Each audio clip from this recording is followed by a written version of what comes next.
आप लोग क्लिक करके डाउनलोड कर लेंगे। चलिए हम इंस्टॉल पर क्लिक करके इंस्टॉल कर लेते हैं। अब आपको इस तरीका से ओपन हो जाएगा। आप यहाँ पर एरो का आइकॉन पर क्लिक करेंगे तो यहाँ पर देखिए बताया जा रहा है कि आप लोग रिंग ऐप के माध्यम से 35,000 रुपए तक इंस्टेंट क्रेडिट ले सकते हैं। इसके अलावा आप यहाँ पर रिंग ऐप के माध्यम से 5 लाख रुपए तक पावर लोन ले सकते हैं। चलिए इसके बाद आप यहाँ पर गेट स्टार्टेड पर क्लिक करेंगे।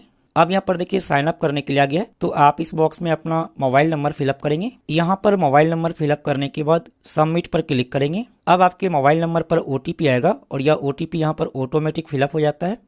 अब यहाँ पर आपको आगे का प्रोसेस होगा। अब यहाँ पर देखिए डिटेल फिलअप करने के लिए आ गया है। यहाँ पर है फर्स्ट नेम, तो आप इस बॉक्स में अपना फर्स्ट नेम फिलअप करेंगे। इसके बाद यहाँ पर है लास्ट नेम, तो आप इस बॉक्स में अपना लास्ट नेम फिलअप करेंगे। इसके बाद यहाँ पर है फादर्स नेम, तो आप इस बॉक्स में अपने पिताजी का नाम फिलअप करेंगे। इसके बाद यहाँ पर ईमेल एड्रेस, तो आप इस बॉक्स में अपना ईमेल आईडी फिलअप करेंगे। इसके बाद यहाँ पर डेट ऑफ बर्थ, तो आप इस बॉक्स में अपना डेट ऑफ बर्थ फिलअप करेंगे। डेट ऑफ बर्थ फिलअप करने के लिए यहाँ पर देखिए कैलेंडर का आइकॉन दिया गया है, आप इस पर क्लिक करेंगे और आप यहाँ से अपना डेट ऑफ बर्थ सेलेक्ट कर लेंगे। इसके बाद ओके पर क्लिक करेंगे। इसके बाद यहाँ पर जेंडर, तो आप यहाँ से जेंडर सेलेक्ट कर लेंगे। यदि आप मेल हैं तो आप यहाँ पर मेल सेलेक्ट करेंगे। यदि आप फीमेल हैं तो आप यहाँ पर फीमेल को सेलेक्ट करेंगे। चलिए हम यहाँ पर मेल सेलेक्ट कर लेते हैं। इसके बाद यहाँ पर है मैरिटल स्टेटस, यदि आपकी शादी नहीं हुई है तो आप यहाँ पर सिंगल को सेलेक्ट करेंगे, लेकिन यदि आपकी शादी हो चुकी है तो आप यहाँ पर मैरिड को सेलेक्ट करेंगे। इसके बाद आप इस बॉक्स में टिक कर लेंगे। इसके बाद प्रोसीड पर क्लिक करेंगे। अब यहाँ पर आपको थोड़ा सा वेट करना है जब तक कि आगे का प्रोसेस होता है। अब यहाँ पर देखिए लोन ऑफर शो कर दिया है और यहाँ पर देखिए हमें 2 लाख रुपए का लोन ऑफर किया गया है, यानी कि हम रिंग ऐप के माध्यम से 2 लाख रुपए तक लोन ले सकते हैं और यह लोन आप लोग 5 मिनट के अंदर ले सकते हैं। आप में हो सकता है कि यहाँ पर ज्यादा लोन ऑफर शो करे या फिर इससे कम लोन ऑफर शो करे, क्योंकि यह क्रेडिट स्कोर पर डिपेंड करता है। चलिए अब यहाँ पर लोन लेने के लिए आप अप्लाई नाउ पर क्लिक करेंगे।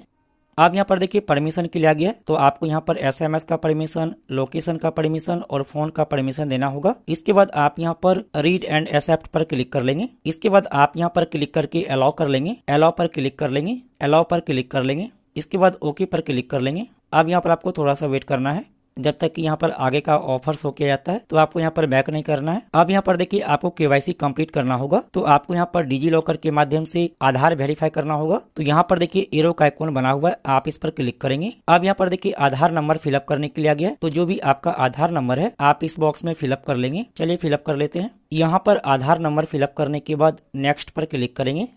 अब जो भी आपके आधार कार्ड के साथ मोबाइल नंबर लिंक है उस पर ओटीपी आया होगा, तो आप इस बॉक्स में ओटीपी को फिलअप करेंगे। चलिए ओटीपी फिलअप कर लेते हैं। यहाँ पर ओटीपी फिलअप करने के बाद सबमिट पर क्लिक करेंगे। अब यहाँ पर आपको थोड़ा सा वेट करना है। अब यहाँ पर देखिए डिजी लॉकर का लॉगिन पिन फिलअप करने के लिए आ गया है, तो जो भी आपके डिजी लॉकर का लॉगिन पिन है आप इस बॉक्स में फिलअप कर लेंगे। यदि आप डिजी लॉकर का लॉगिन पिन भूल गए हैं या फिर आपका डिजी लॉकर में अकाउंट नहीं है तो आप यहाँ पर फॉरगेट माई पिन पर क्लिक करेंगे। इसके बाद आप यहाँ पर अपना डेट ऑफ बर्थ सेलेक्ट कर लेंगे। यहाँ पर डेट ऑफ बर्थ फिलअप करने के बाद कंफर्म पर क्लिक करेंगे। अब यहाँ पर देखिए डिजी लॉकर का लॉगिन पिन बनाने के लिए आ गया है, तो जो भी आप डिजी लॉकर का लॉगिन पिन रखना चाहते हैं आप यहाँ पर 6 अक्षर का डिजी लॉकर का लॉगिन पिन सेट कर लेंगे। यहाँ पर डिजी लॉकर का लॉगिन पिन फिलअप करने के बाद डन पर क्लिक करेंगे। अब आपको इस तरीका से ओपन हो जाएगा और यहाँ पर देखिए आधार कार्ड के सामने वाले बॉक्स में टिक लगा हुआ है। इसके अलावा यहाँ पर पैन कार्ड के सामने वाले बॉक्स में टिक लगा हुआ है। इसके बाद आप यहाँ पर अलाउ पर क्लिक कर लेंगे। अब यहाँ पर आपको थोड़ा सा वेट करना है जब तक यहाँ पर आपका आधार वेरीफाई होता है, तो आपको यहाँ पर बैक नहीं करना है। अब यहाँ पर देखिए हमारा डिजी लॉकर के माध्यम से आधार वेरीफाई हो चुका है। इसके बाद आप यहाँ पर क्लिक करके अलाउ कर लेंगे। अब यहाँ पर देखिए सेल्फी फोटो अपलोड करने के लिए आ गया है, तो आप इस कैमरा के आइकॉन पर क्लिक करके आप यहाँ पर अपना सेल्फी फोटो ले लेंगे। ध्यान रहे कि यहाँ पर जो सर्कल बना हुआ है इसके अंदर ही आपको अपना सेल्फी फोटो लेना है। यहाँ पर सेल्फी फोटो लेने के बाद कंटिन्यू पर क्लिक करेंगे। अब यहाँ पर देखिए सेल्फी फोटो अपलोड हो चुका है। इसके बाद आप प्रोसीड पर क्लिक करेंगे। अब यहाँ पर आपको थोड़ा सा वेट करना है। अब यहाँ पर देखिए इनकम डिटेल फिलअप करने के लिए आ गया है। यहाँ पर एम्प्लॉयमेंट स्टेटस, यदि आप सैलरी पर्सन है तो आप यहाँ पर सैलरीड को सेलेक्ट करेंगे, लेकिन यदि आपका खुद का जॉब है, खुद का बिजनेस है, तो आप यहाँ पर सेल्फ एम्प्लॉयड को सेलेक्ट करेंगे। इसके बाद यहाँ पर है पर्सनल एनुअल इनकम, तो आप साल भर में कितना रुपए कमाते हैं आप यहाँ पर सेलेक्ट कर लेंगे। आप यहाँ पर अपनी मर्जी से सेलेक्ट कर लीजिए। इसके बाद यहाँ पर पर्पस ऑफ योर लोन, तो आप इस पर क्लिक करेंगे और आप यहाँ पर सेलेक्ट कर लेंगे आप लोन क्यों लेना चाहते हैं। तो यहाँ पर देखिए बहुत सारा ऑप्शन दिया हुआ है, आप इनमें से कोई भी सेलेक्ट कर सकते हैं। इसके बाद आप प्रोसीड पर क्लिक करेंगे। इसके बाद यहाँ पर रिक्वायर्ड लोन अमाउंट, तो आप यहाँ पर कितना रुपए लोन लेना चाहते हैं आप यहाँ पर फिलअप कर लेंगे। आप यहाँ पर अपनी मर्जी से कुछ भी फिलअप कर लीजिए। जैसे कि मान लीजिए आपको 2 लाख रुपए लोन चाहिए, तो आप यहाँ पर 2 लाख फिलअप कर लेंगे। इससे कोई भी फर्क नहीं पड़ता है, क्योंकि बाद में आपको यह ऑफर शो करता है। तो आप यहाँ पर अपने मुताबिक से लोन अमाउंट फिलअप कर लेंगे। इसके बाद आप कंटिन्यू पर क्लिक करेंगे। इसके बाद आपको यहाँ पर परमिशन देना होगा, तो आप इस बॉक्स में टिक कर लेंगे, इस बॉक्स में टिक कर लेंगे। इसके बाद कंटिन्यू पर क्लिक करेंगे। अब यहाँ पर आपको थोड़ा सा वेट करना है। अब दोस्तों यहाँ पर देखिए एड्रेस सेलेक्ट करने के लिए आ गया है, तो जो भी आपके आधार कार्ड में एड्रेस दिया गया है यहाँ पर वह एड्रेस शो करता है। यदि आप दूसरा किसी एड्रेस पर रहते हैं तो आप यहाँ पर ऐड करंट एड्रेस पर क्लिक करके आप यहाँ पर दूसरा एड्रेस को भी ऐड कर सकते हैं। चलिए हम यहाँ पर एड्रेस सेलेक्ट कर लेते हैं। इसके बाद आप इस बॉक्स में टिक कर लेंगे, इसके बाद कंटिन्यू पर क्लिक करेंगे। अब यहाँ पर आपको थोड़ा सा वेट करना है जब तक कि आगे का प्रोसेस होता है। अब दोस्तों यहाँ पर देख सकते हैं हमें 50,000 रुपए का लोन ऑफर किया गया है। यदि हम यहाँ पर 50,000 रुपए लोन लेते हैं तो हमारे बैंक अकाउंट में 46,873 रुपए लोन अमाउंट ट्रांसफर किया जाएगा। इसके बाद यहाँ पर टेन्योर, तो 6 मंथ के लिए लोन लेते हैं तो EMI होगा 9,230 रुपए पर मंथ। इसके अलावा यहाँ पर इंटरेस्ट रेट 36% पर एनम है। आप यहाँ पर व्यू डिटेल्स पर क्लिक करेंगे तो आपको यहाँ पर डिटेल्स शो करेगा। जैसे कि यहाँ पर देखिए 50,000 रुपए लोन अमाउंट है, तो उसमें से 3,127 रुपए प्रोसेसिंग चार्ज काट करके हमारे बैंक अकाउंट में 46,873 रुपए ट्रांसफर किया जाएगा। जो यहाँ पर प्रोसेसिंग चार्ज है यह आपको पहले ही काट लिया जाता है, उसके बाद ही आपके बैंक अकाउंट में लोन अमाउंट ट्रांसफर किया जाता है। इसके अलावा यहाँ पर देखिए लोन टेन्योर है 6 मंथ, टोटल इंटरेस्ट लगेगा 5,390 रुपए और यहाँ पर टोटल हमें 55,390 रुपए पे करना होगा। चलिए हम बैक हो जाते हैं। अब यहाँ पर आपको बैंक डिटेल ऐड करना होगा, तो आप यहाँ पर ऐड बैंक डिटेल्स पर क्लिक करेंगे। अब यहाँ पर देखिए बैंक डिटेल ऐड करने के लिए आ गया है, यहाँ पर IFSC कोड, तो जो भी बैंक में आपका अकाउंट है उस बैंक के ब्रांच का IFSC कोड यहाँ पर फिलअप करेंगे। इसके बाद यहाँ पर है बैंक अकाउंट नंबर, तो जो भी आपका अकाउंट नंबर है आप यहाँ पर इस बॉक्स में अपना अकाउंट नंबर फिलअप कर लेंगे। इसके बाद यहाँ पर है कन्फर्म अकाउंट नंबर,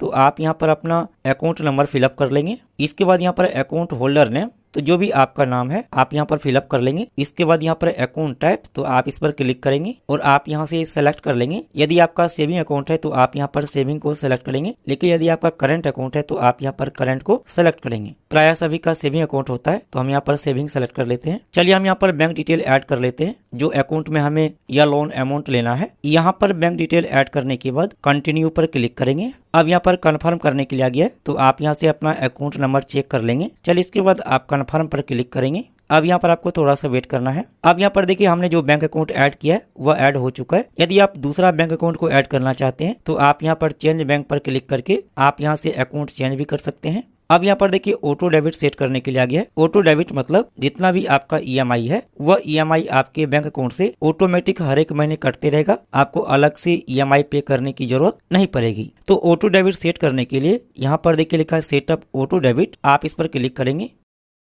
इसके बाद यहाँ पर फोन नंबर, ये ऑप्शनल है, इसको फिलअप करने की जरूरत नहीं है। इसके बाद आप यहाँ पर ऑथेंटिकेट पर क्लिक कर लेंगे। अब यहाँ पर देखिए ऑटो डेबिट सेट करने का 2 ऑप्शन दिया गया है। सबसे पहला यहाँ पर डेबिट कार्ड, इसके बाद नीचे में नेट बैंकिंग। तो आप यहाँ पर डेबिट कार्ड पर क्लिक करके ATM कार्ड के माध्यम से ऑटो डेबिट सेट कर सकते हैं। इसके अलावा आप यहाँ पर नेट बैंकिंग पर क्लिक करके नेट बैंकिंग के माध्यम से भी ऑटो डेबिट सेट कर सकते हैं। हम आपको सलाह देंगे कि आप नेट बैंकिंग के माध्यम से ही ऑटो डेबिट सेट करिए। चलिए हम यहाँ पर नेट बैंकिंग के माध्यम से ऑटो डेबिट सेट करेंगे, तो हम यहाँ पर नेट बैंकिंग पर क्लिक कर लेते हैं। अब यहाँ पर बैंक डिटेल शो कर रहा है। इसके बाद आप यहाँ पर ऑथेंटिकेट पर क्लिक करेंगे।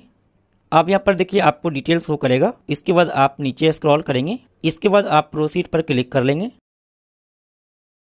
अब यहाँ पर देखिए नेट बैंकिंग में लॉगिन करने के लिए आ गया, तो यहाँ पर इंटर यूजर आईडी, तो जो भी आपके इंटरनेट बैंकिंग का यूजर आईडी है आप यहाँ पर फिलअप कर लेंगे। इसके बाद यहाँ पर है पासवर्ड, तो जो भी आपके इंटरनेट बैंकिंग का लॉगिन पासवर्ड है आप यहाँ पर फिलअप कर लेंगे। चलिए हम यहाँ पर डिटेल फिलअप कर लेते हैं। यहाँ पर नेट बैंकिंग का डिटेल फिलअप करने के बाद लॉगिन पर क्लिक कर लेंगे। अब यहाँ पर देखिए आपको पेमेंट डिटेल शो करेगा। इसके बाद आप नीचे स्क्रॉल करेंगे। इसके बाद आप इस बॉक्स में टिक कर लेंगे। इसके बाद नीचे स्क्रॉल करेंगे। इसके बाद आप यहाँ पर एक्सेप्ट पर क्लिक करेंगे।